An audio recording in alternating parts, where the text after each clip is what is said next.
Thank you. SJC-11433, Commonwealth v. Stephen J. Morse.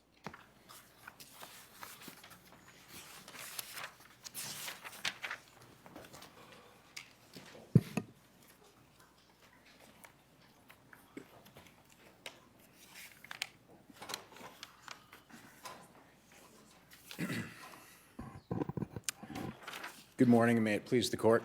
I'm Merritt Schnipper here on behalf of the defendant, Stephen Morse. I'd like to reserve 2 minutes of my time for rebuttal.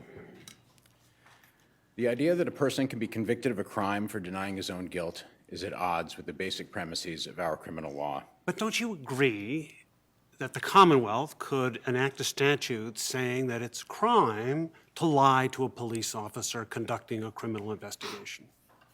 Well, I think there's a strong argument that the Commonwealth has already enacted that statute, and that's the statute we're here to discuss. All right, so that you would say is this statute. The Commonwealth cannot pass a statute that it's a crime to lie to a police officer in connection with a criminal investigation.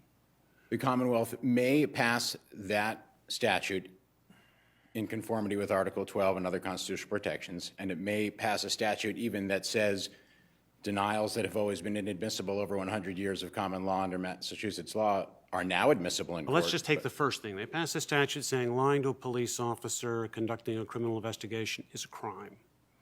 You're saying to me that they then could not admit the lie into evidence? No, that's The not lie what- that I didn't commit it, somebody else committed it? I don't think we're talking about admitting a lie. What we're talking about is admitting a denial of guilt in the course of an accusation, and denial as part of a criminal And interrogation. the denial of the guilt is I wasn't drinking, or I wasn't smoking marijuana, or I wasn't doing this, right? That could be a lie, that could be the truth, or it could be somewhere in between. I think the question is, when you talk about a statute of broad language like you just discussed, how does that language deal with the particular situation of this case? Not it's a crime to lie. So in other words, if a police officer is investigating a hit and run, and I call up and say, hey, I was a witness and the car was red, but in fact it was green, because I know the car was green and I'm trying to protect my friend, there's one sort of lying to a police officer. Well, let's make it very simple. I'm interviewing you, and you say, I didn't do this, but you did. And you're saying that would not be admissible to prove that you lied in a criminal investigation, which is the crime. I'm saying two things. The first is that that would not be admissible under this court's precedents, so there needs to be some indication that that specific situation was contemplated by the legislature when they were passing the statute, simply because there's an existing rule of law that prohibits exactly that type of evidence from use as proof of guilt in our courts, and it has done so for more than 100 years. But the statement is the crime. The statement is the crime, but as all the way going back to Trefethen in 1892, the statement is the crime that's proved by proof of the crime that then comes in to show that the But there's a difference between hearsay, which is what you're talking about, and what Justice Corey's talking about, where it is the statement itself, true or not. In fact, it's the fact that it's not true is the crime. Setting aside the hearsay issue, there's still a remaining Article 12 issue in terms of denials of guilt. I think there is an Article 12 issue in criminalizing them. And I've analogized in my brief to this court's refusal cases when you have a situation where the function of a rule of law, either alternative, results in self-incrimination, and that is compelled furnishing of evidence pursuant to Article 12. So I think the very Except that it's not compelled. You can just not answer. Well, I think there's two questions. You cannot answer, in the sense of you can assert your Miranda rights and say to the police, I don't wish to speak to you at all. I'd like to see counsel. You can also waive your Miranda rights and refuse to answer a specific question, in which, of course, under this court's precedents, it is admissible for comment and use as consciousness of guilt. You can refuse, and it's not admissible. I mean, refusal has been treated as inadmissible by this court as proof of a person's thoughts about a germane fact in an investigation.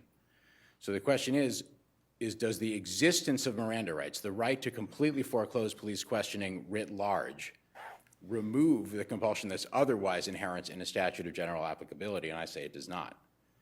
So if you take a person who waives their Miranda rights, they then basically confront the police in the same posture as any other individual. A person who either hasn't been Mirandized or has no right to Miranda rights because they're not in custodial interrogation, they still are faced with a rule of law that functions with an either or. You have two choices. And if either one results in self-incrimination, then under this court's refusal cases, that's an Article 12 violation. Is an Article 12 violation if the person's in the grand jury? If the person who is A target? a target is, and they're compelled to respond one way or the other? But not compelled. They could take the fifth, but they choose not to. They answer questions and they falsely deny under oath. I think it is compelled, and I think it's compelled because Why is it compelled? They can say, I don't want to go in the grand jury. I'd love to explain it to you. So in the refusal cases, the court focuses not on the availability of Miranda rights and the availability for any citizen to simply say to the police, I don't wish to speak to you. I don't wish to interact with you in any way. I want to see a lawyer. Stop speaking to me. So that's the sort of the rights provided by Article 12 in the Fifth Amendment in the context of police interrogation.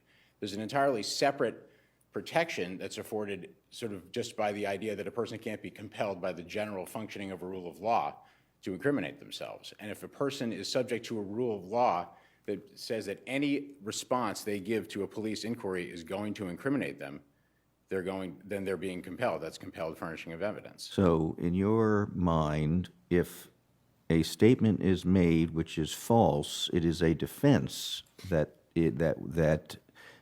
statement, if true, would be incriminating.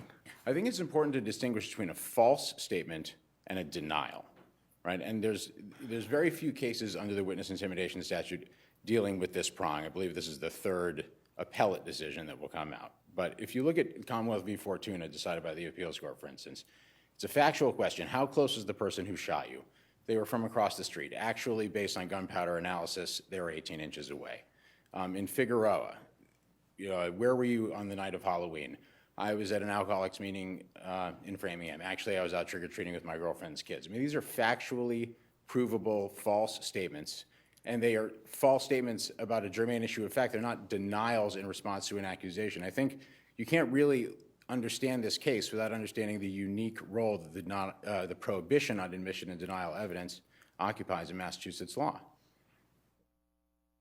Does that answer your question? Well, I'm not quite sure why a denial can't be false, too. Well, of course, a denial can be false. In fact, every denial that's ever been sought to be introduced by the Commonwealth is false, or at least is believed to be false. And regardless of its falsehood, it's inadmissible in evidence as proof of guilt. And the reason it's inadmissible in evidence as proof of guilt is it doesn't prove anything other than the person is refusing to incriminate themselves to the police. And refusing to incriminate oneself to the police has always been held to not be a proper subject of comment or of criminal charges. But is that, if there's a lengthy conversation between an investigator and a suspect concerning details, and at the end, the police officer says, did you do that? And the person denies committing the crime. How is a denial in those circumstances the equivalent of refusal? Because it's basically, it's the denial, if you think about the police officer's question as basically putting a yes or no question, putting the suspect to a choice of alternatives, and one alternative is basically to say, I'm guilty. And the other alternative is to lie or deny guilt and thus open oneself up to a prosecution for obstruction of justice. You're in a functional refusal situation, again, setting aside Miranda, because either alternative you give is going to self-incriminate. So that, what it comes down to then is what you contend, and you may be right, what you contend is that is a denial is the substantial equivalent of refusal. I refuse to answer. I'm exercising my Fifth Amendment rights. I do, in the case of a yes or no question, or like an accusation of denial, I do contend that it's not I don't say that it's the same as assertion of Fifth Amendment rights, but it's the same as a refusal, and I would analogize it to the refusal cases of this court. They really don't deal with Miranda. They deal with the functioning of the rule of law as applied to all persons. I mean, I give the example. And our case law says that a denial is the equivalent of, the functional equivalent of refusal. No, I'm analogizing from two strands of cases, the denial cases, so the accusation and denial cases and the refusal cases, and I'm... Refusal of breathalyzer, what else?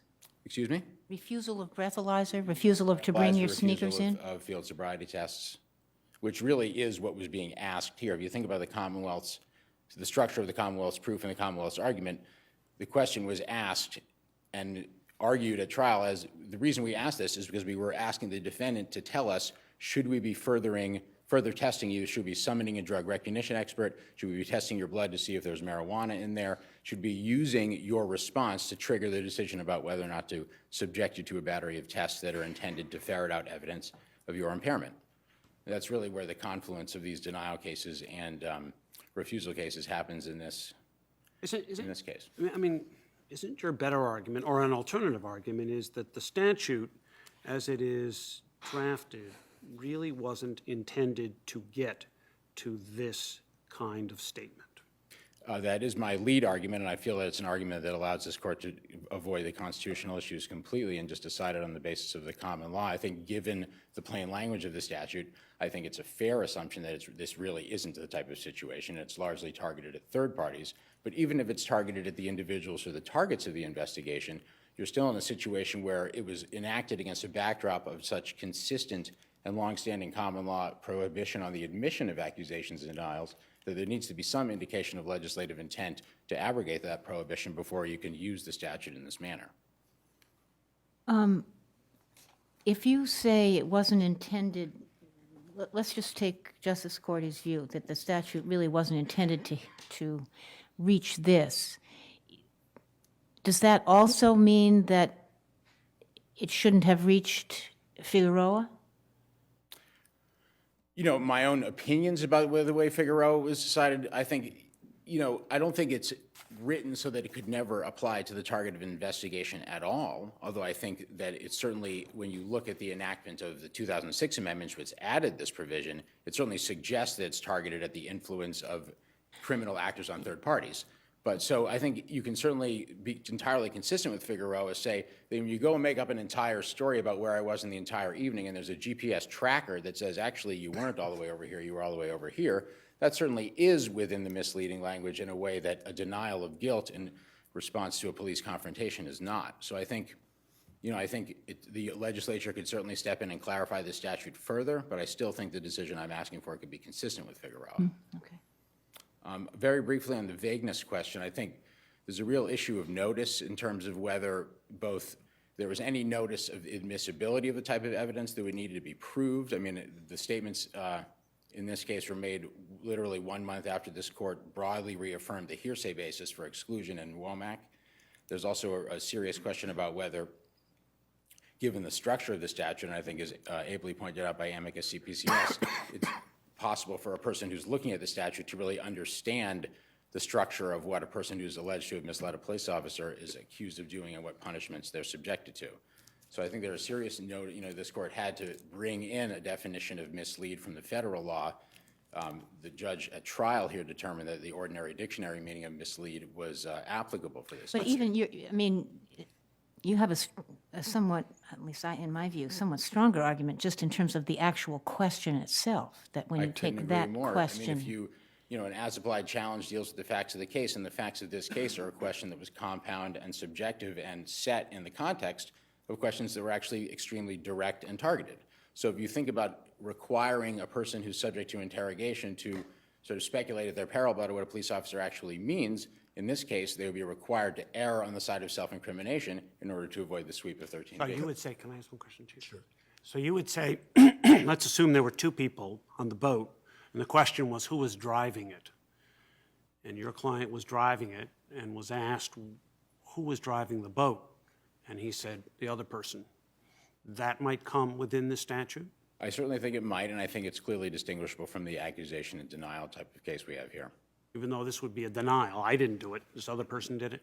Well, I guess it's really, you can really get down to the fine points. If they say who is driving the boat, I don't think that's a question that can be answered by a simple denial. Okay, were you driving the boat? No, he was driving the boat. Misleading statement? I say that is a denial that's inadmissible under the current Massachusetts common law. All right. Thank you. I know you've reserved time, so we'll stop I'll here. see you again. All right. Thanks. May it please the court, Thomas Townsend from the Commonwealth. The problem with the common law exclusionary rule is that it's grounded on the hearsay exclusion. This court said that in Spencer and Womack. Those are the most recent cases. What the defendant is trying to do is take a hearsay bar and apply it to non-hearsay. But what we're dealing with here is the crux of the crime, much to the same that a perjurious statement would be the crux of the crime, or a solicitation or a threat would be a crux of the crime. It's a verbal act, it's the operative words, much like libel or slander. But what, I mean, okay, I understand that, but as a practical matter, this means every time the police are interrogating somebody and somebody answers no, it's a first-degree murder, they can slap on a charge that you violated 268-13B and get all of that in because it's operative fact? I mean, it just seems like it creates an enormous problem for, practical problems for defendants. Well, there's a couple limitations. There has to be a criminal investigation. If someone's pulled over on the side of a road and, have you All been right, drinking? but take my That's case. not your First-degree case. murder. Well, there also Long has to be- interrogation, goes on for 14 hours, and there's a bunch of no's in there. It would have to be a specific intent to obstruct or impede the investigation. In those circumstances, yes. He would have, in those circumstances, he would have had, since it's a custodial interrogation, the police would have recited Miranda warnings. He would have been told that he has a right to remain silent. He would have been told that anything he said could be used in a court of law. He always has the option not to answer a question.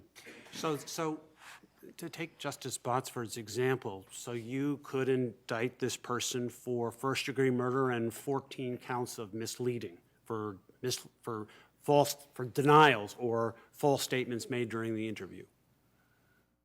I wasn't on the street. No, I wasn't with Johnny. No, I wasn't here. No, I wasn't there. When in fact, he was on the street, he was with Johnny, he did have a gun. All those would be essentially false and misleading statements, so they would be separate counts. That would be a theoretical possibility. Just as if we caught someone with 1,000 images of child pornography, we could indict 1,000 times.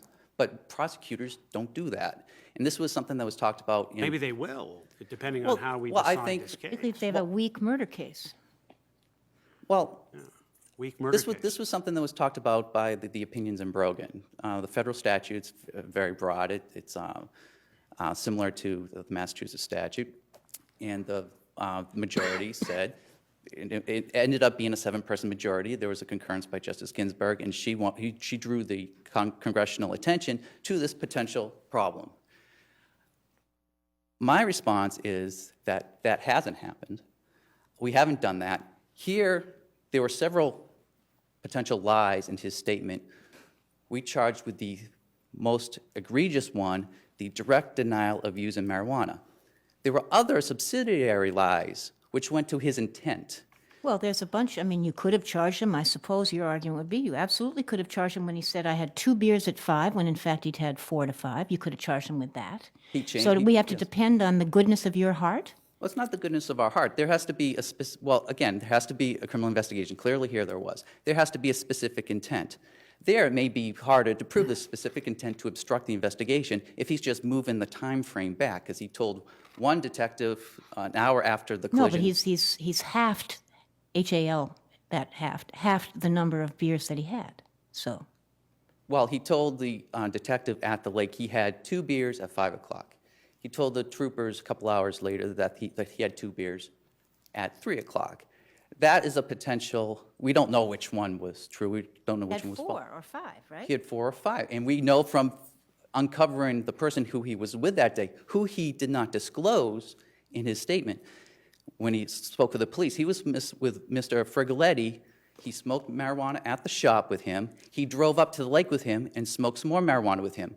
When he talked to the police, he told the police he drove up by himself. We did not charge for that because it's just one further link to the larger lie. He was trying to conceal his marijuana use. Well, There was leaving aside any of the constitutional challenges, do you think this is what the legislature intended when they passed this statute, which is a little convoluted?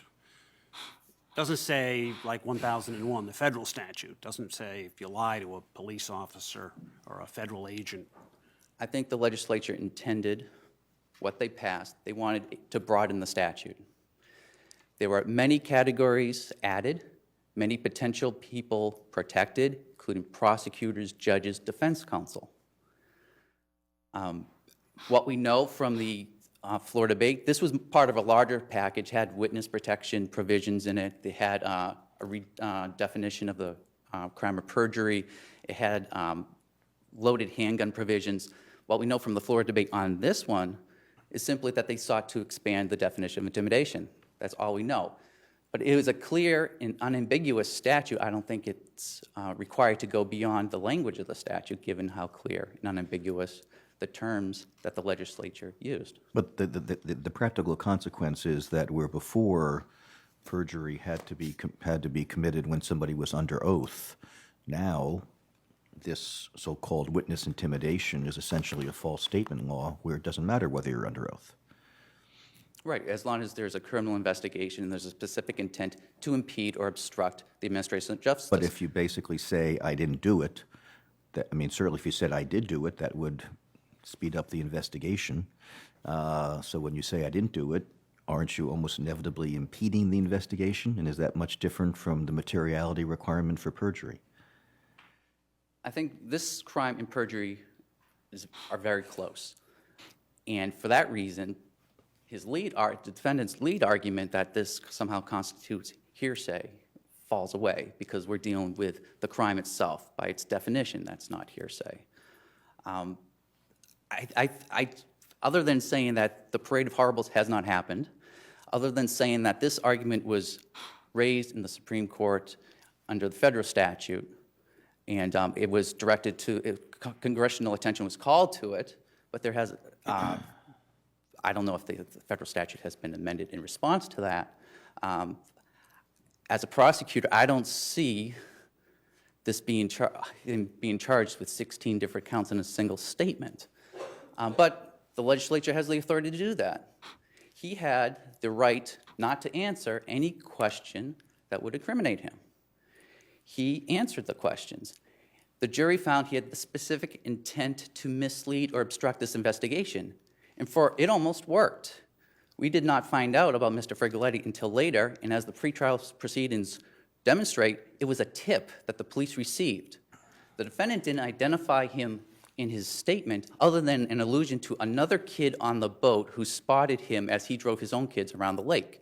His kids are 10 and 5 at the time.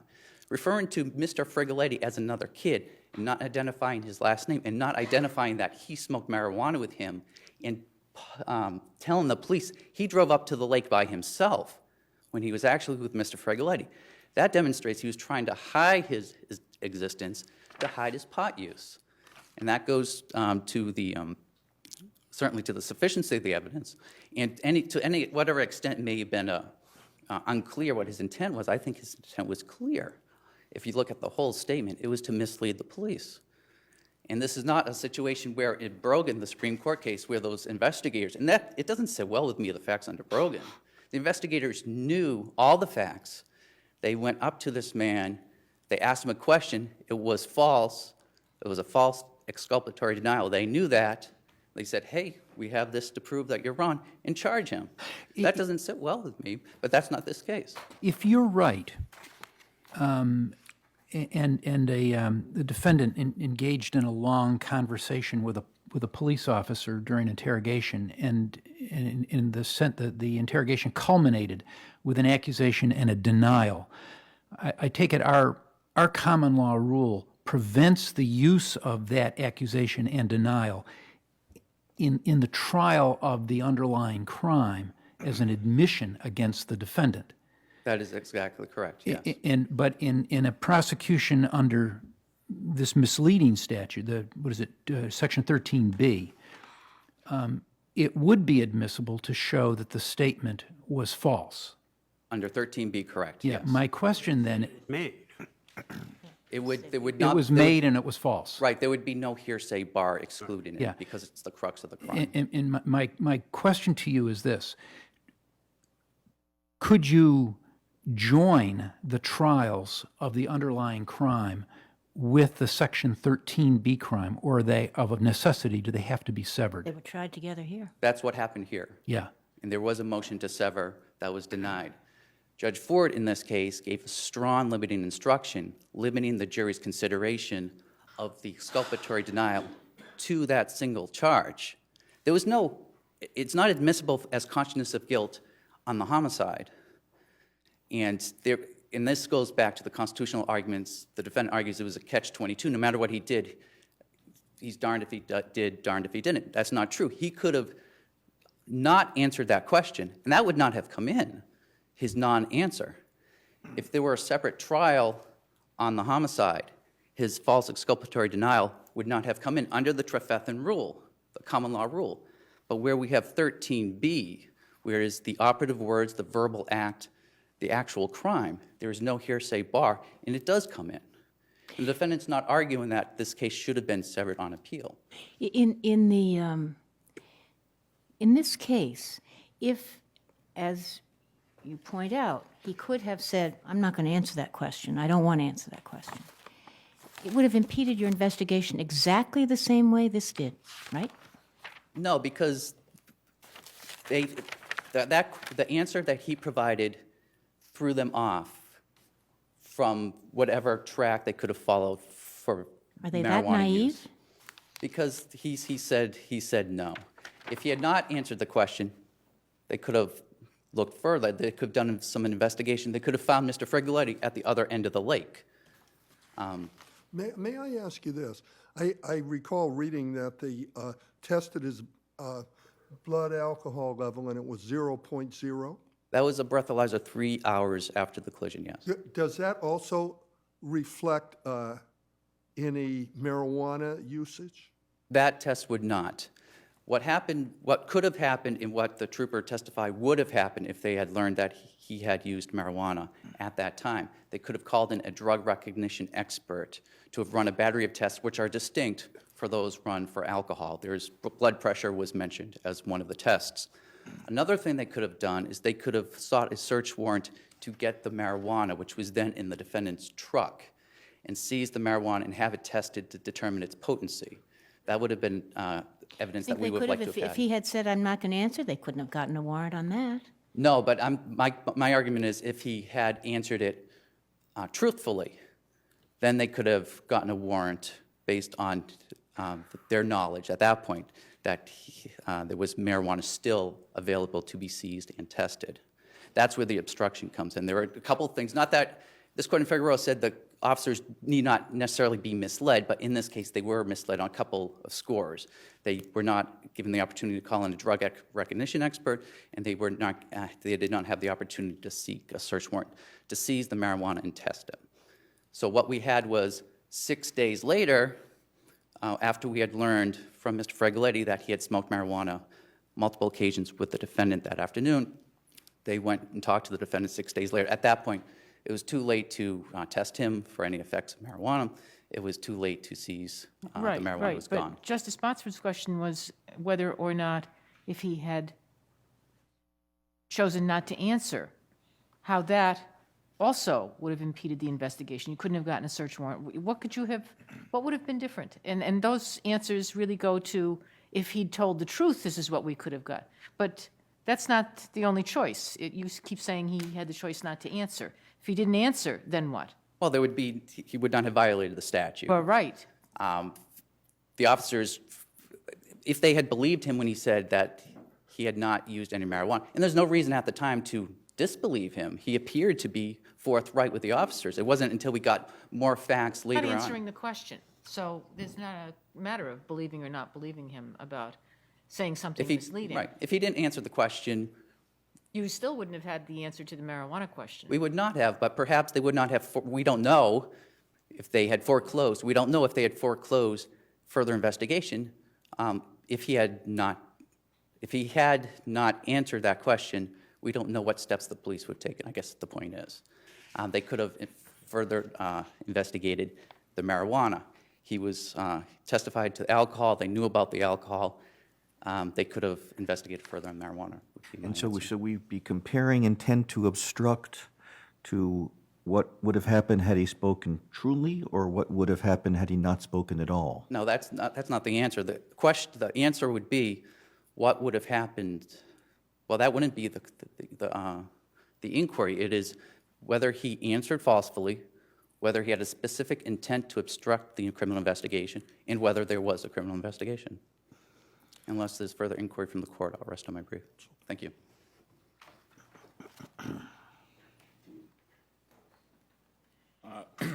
very briefly, But help me out for a minute. Why, you're not arguing severance, and the flavor that I'm getting from that is that you could have eliminated a lot of prejudice in the case that what you're claiming is prejudice if there had been severance. I think you're right. I think that severance would have eliminated So a if lot these of- cases were tried separately, would we have a problem? we would still have a very serious problem, both under the common law evidence that's needed to prove the charge and under the Article 12 issues that I've raised and the vagueness issues. So all those, we would not have the issue of prejudice that flowed from the inevitable use, notwithstanding the limiting instruction of this evidence as consciousness of guilt, because it is consciousness of guilt evidence. It's If a- we don't agree with you, Yes, should there be severance in these cases? yes, there should be. Absolutely, because at least, even if you strike down on my other arguments, the prejudice on the underlying substantive crimes can be removed.